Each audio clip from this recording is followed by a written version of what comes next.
Welcome to the next episode of Decants with D. I am your host this afternoon. I am Dietmar Ostermann, and I'm the regular guy from Long Island. Chardonnay is back on the agenda. Chardonnay from California. My favorite white wine in the world. Nothing against the beautiful Chardonnays from France or from other regions. But being located in America, I do like the California Chardonnays. I have selected for you the 2019 vintage. So the 2019s are out now. Even some 2020s are out now. But I just wanted to make sure you all understand Chardonnays from California you typically drink young. That means I buy today only 2019 and 2020s. The 2018 vintage was fantastic, so it's okay to still drink the 2018s and maybe even buy some, but I would recommend to not anymore buy 2017s and 2016s. Again, you may find 2016s that are still good because it was again a very good vintage. 2017s weren't that good to begin with, so I would recommend to stay with the younger California Chardonnay. And as you all know as well, Chardonnays come in three different interpretations: a little bit more oaky, a little bit more fruity, or a little bit more buttery, or a combination of all of those three. So I've selected a sample here. A sample of wines from different regions in California, as well as a sample of wines that are either a little bit more oaky, or a little bit more fruity, or a little bit more buttery. Let's dive into those, and I will comment on them as we go along. The first one is new to my Chardonnay show, the Jordan 2019 Russian River Valley from Sonoma County. I visited the winery, was very impressed, and I like their wines generally speaking, both the Cabernet as well as the Chardonnay. And I have here in this show, as in every show, my longtime friend and partner, Corky the Corker. Okay, let's get the Jordan into the glass.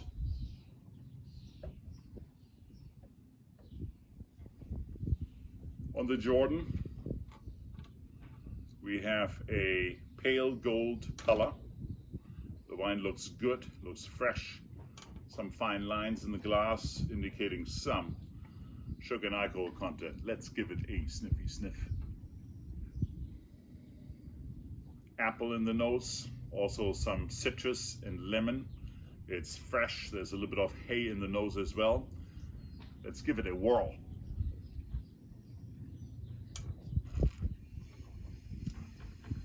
The apple is pronounced on the palate. There's a little bit good bite acidity on the palate.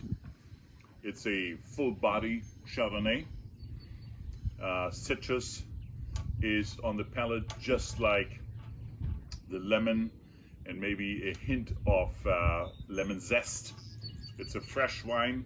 This I would consider to be more of a fruity wine. It does have a little bit of a tone of cedar in there as well, but the apple, the citrus, lemon dominating, and it's quite a fresh acidity rich wine. $31.50 is the going price here. All of the Chardonnays that I selected are topping out at the price of about $30, $32.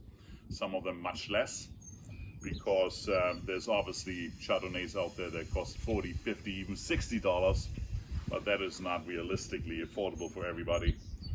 4.2 is the average Vivino rating. I give the Jordan a 4.0. Wine number 2, J.Lohr. This wine has been oftentimes on my show. This is the Riverstone Chardonnay. Significantly less expensive.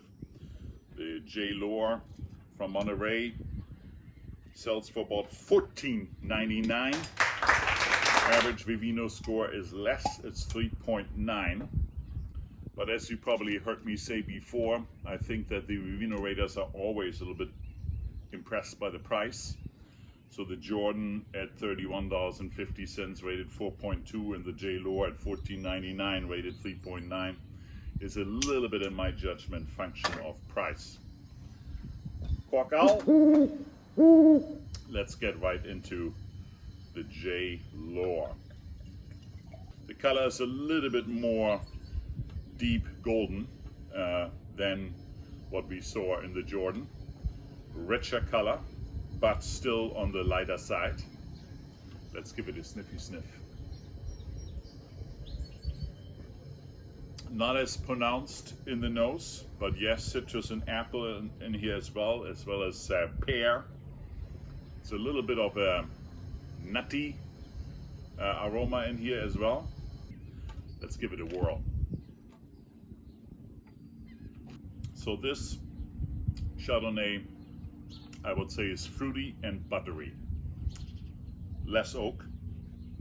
The predominant fruits are citrus, pear, a little bit of apple, maybe some melon, and certainly lemon.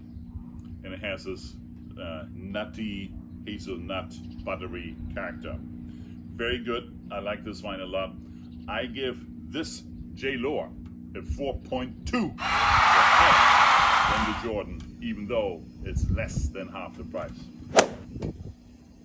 No stranger to this show, but typically I rate the Cabernets on the Hess Collection.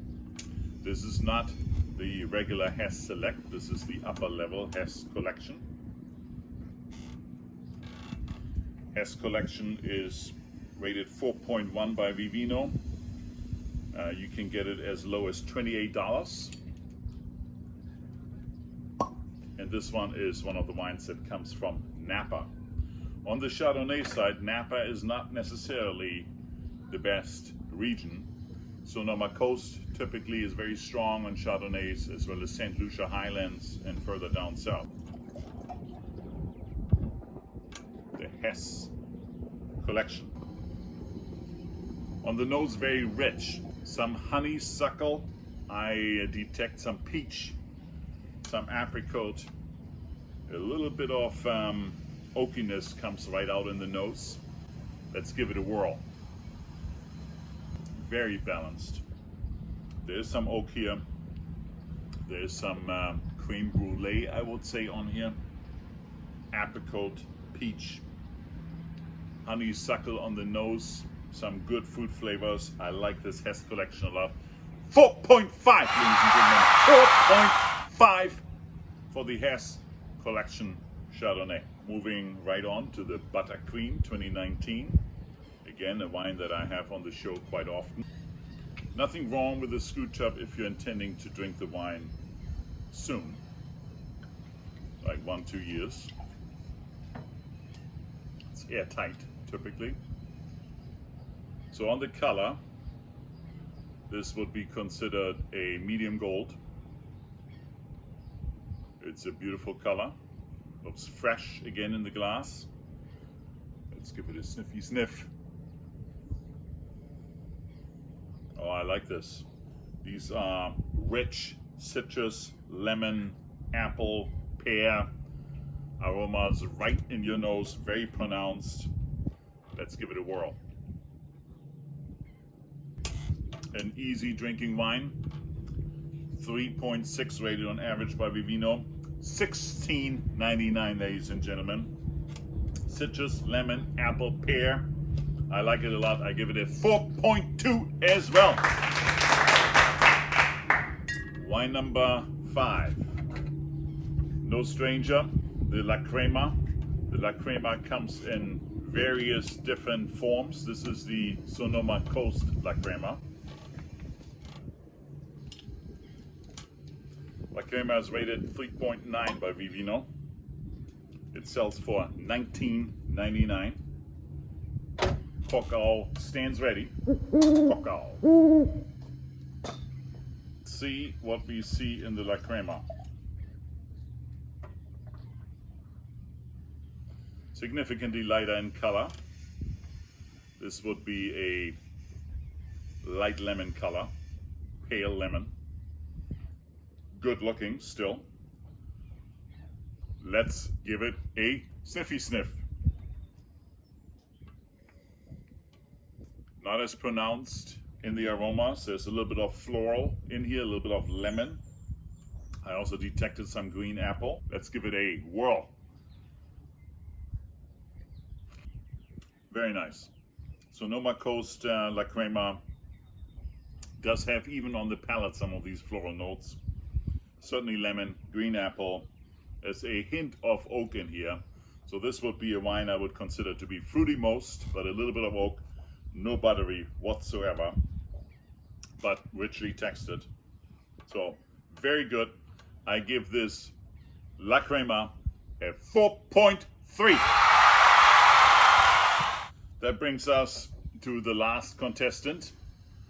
One of the top selling wines in America, the Sonoma Coast from the Sonoma Coast. All of these again are 2019.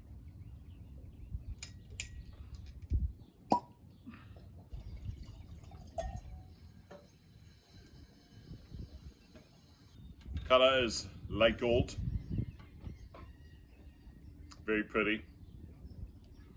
Let's give it a sniffy sniff.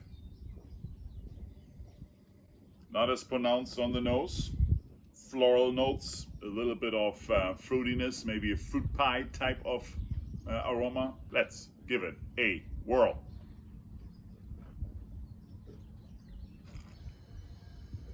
Very nice on the palate.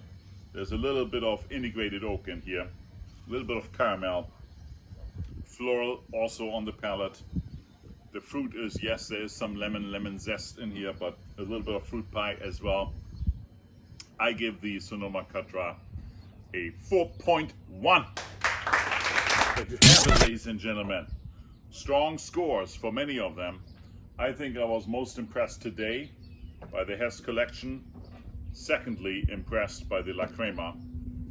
And the Hess Collection, again, sells for about $28. The La Crema sells for $19.99. And then clearly an honorable mention for the J.Lohr at $14.99, getting a significant score.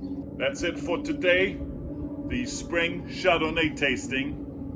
If you like this show, please like it, subscribe to my channel, and follow me on Vivino. I'm a heavy wine raider on Vivino.